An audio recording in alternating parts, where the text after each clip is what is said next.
അങ്ങ് മരുഭൂമിയിൽ വല്ലാത്ത വെയിലിൻ്റെ കാഠിന്യമാണ്. ചുട്ടുപൊള്ളുന്ന വെയിലത്ത് ആ ഒരു ദിവസം എൻ്റെ ജീവിതത്തിൽ എനിക്ക് മറക്കാൻ പറ്റാത്ത ഒരു ദിവസമായിരുന്നു. ഞാൻ അവരുടെ കൂടെ എപ്പോഴും പോകും. എൻ്റെ ശബ്ദം നല്ലൊരു ശബ്ദമാണ്, നല്ലതുപോലെ പാട്ട് പാടും എന്നതുകൊണ്ട് എന്നെ കൂടെ കൂട്ടും. അവർ നൃത്തം ചെയ്യും, ഒരുപാട് കാര്യങ്ങളൊക്കെ അവർ ചെയ്യും.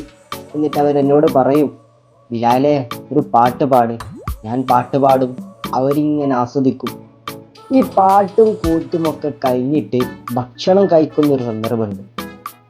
അവർ നല്ല സുഭിക്ഷമായ ഭക്ഷണങ്ങൾ കഴിക്കും, ആസ്വദിക്കും, കുടിക്കും, ആളുകളോട് വൃത്തിയില്ലാത്ത രീതിയിൽ പെരുമാറും. ഇതൊക്കെ ഞാൻ കാണാറുണ്ട്.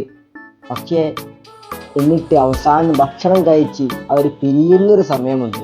ഞാൻ പാട്ട് പാടി അവശ്യനായിട്ടുണ്ടാകും. അവർ കഴിക്കുന്നതിൽ നിന്ന് അല്പമെങ്കിലും എനിക്ക് തന്നാലോ ഞാൻ കൊതിച്ചു പോയിട്ടുണ്ട്. പക്ഷേ അവർ കഴിച്ചു, എല്ലുകൾ മാത്രം ബാക്കിയായി. എനിക്കൊന്നും കഴിക്കാൻ തന്നിട്ടില്ല. എനിക്ക് തന്നത് ഇടക്കിടക്ക് വെള്ളം പോലും കുടിക്കാൻ കിട്ടാതെ അവശ്യനായി എൻ്റെ പാട്ട് നിന്നു പോയപ്പോൾ ചാട്ടവാറ കൊണ്ടുള്ള അടികൾ മാത്രമാണ് എനിക്ക് കിട്ടിയത്. ഈ ഒരു ചരിത്രം നമ്മൾ ഒരുപാട് കേട്ടിട്ടുണ്ടാകും. പക്ഷേ ഈ ഒരു അനുഭവം പറയുന്നത് കറുകറുത്ത സ്വഹാബിയായ മുത്തുനബിയുടെ പ്രിയപ്പെട്ട സ്വഹാബിയാണ് ബിലാൽ ബിൻ റവാഹ റളിയല്ലാഹു അൻഹു. അവർ പറയുന്ന ചരിത്രമാണ്.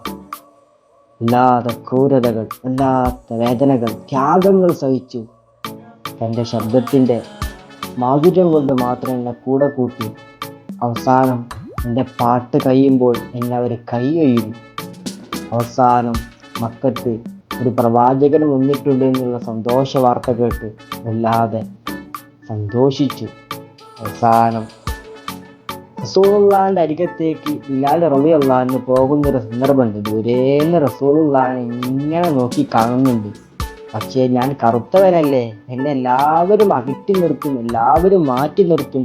പക്ഷേ മുത്ത് നബിയുടെ അരികത്ത് ഞാൻ ചെന്നാൽ എന്നെ മാറ്റി നിർത്തുമോ, എന്നെ ചേർത്ത് പിടിക്കോ, എന്നോട് കുശാലങ്ങൾ പറയോ, എന്നെ സ്വീകരിക്കോ? ഒരുപാട് തെറ്റിദ്ധാരണകൾ എൻ്റെ മനസ്സിലുണ്ട്. ഞാനിങ്ങനെ പതിയെ മുത്ത് നബിയെ ഇങ്ങനെ നോക്കുന്നുണ്ട്. അവസാനം മുത്ത് നബിയുടെ അരികത്തേക്ക് മെല്ലെ മെല്ലെ ഞാൻ പോവുകയാണ്.